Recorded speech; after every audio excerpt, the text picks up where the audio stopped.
Bonjour à tous. Alors aujourd'hui, vidéo spéciale,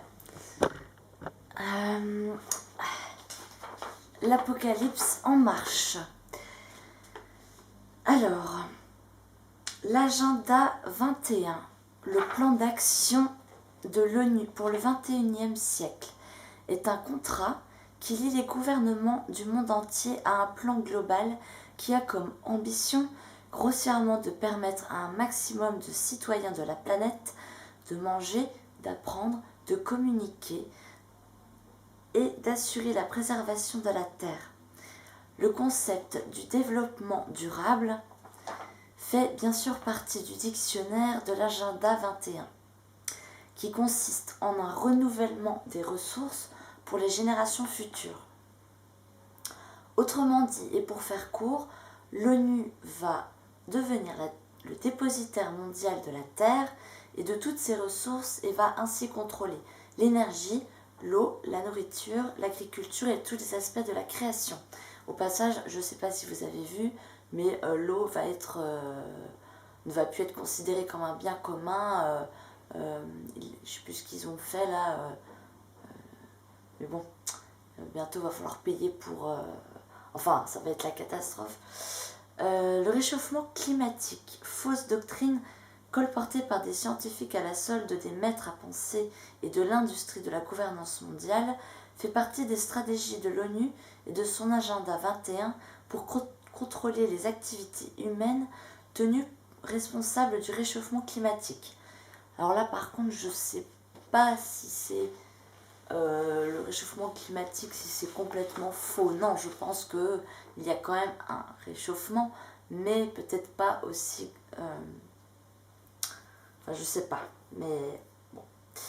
Une des priorités de l'ONU, de l'Assemblée générale, est la paix globale et la sécurité mondiale. Prenez note de ces mots-clés. Ils forment à eux seuls l'essence même de la mise en place d'un gouvernement mondial.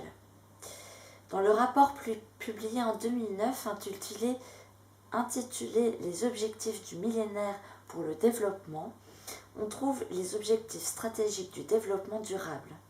À la page 55 du document, on voit une illustration des continents ayant subi quelques modifications. Le monde a été divisé en 10 régions.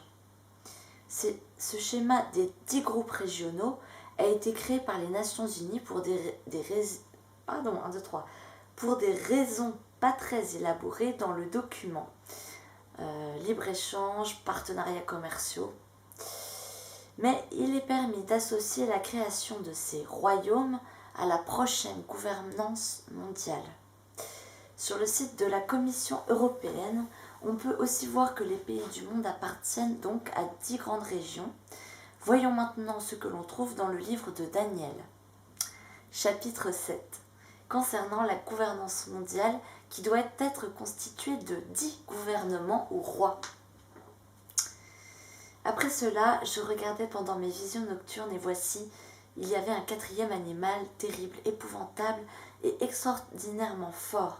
Il avait de grandes dents de fer, il mangeait, brisait et il foulait aux pieds ce qui restait. Il était différent de tous les animaux précédents et il avait 10 cornes.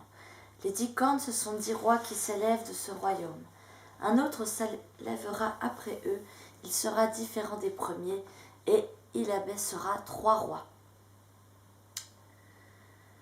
Et nous avons donc dans la suite, dans le livre de l'Apocalypse au chapitre 17, concernant la fameuse femme assise sur la bête écarlate avec les 10 cornes.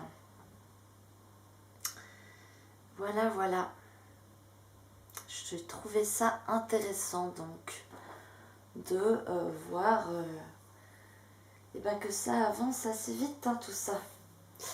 Voilà, s'ils ont déjà organisé les 10 régions mondiales, ça concorde tout à fait avec ce qui est dit dans l'Apocalypse. Les 10 rois, les 10 dirigeants de ce gouvernement mondial. Et donc on est en plein dedans.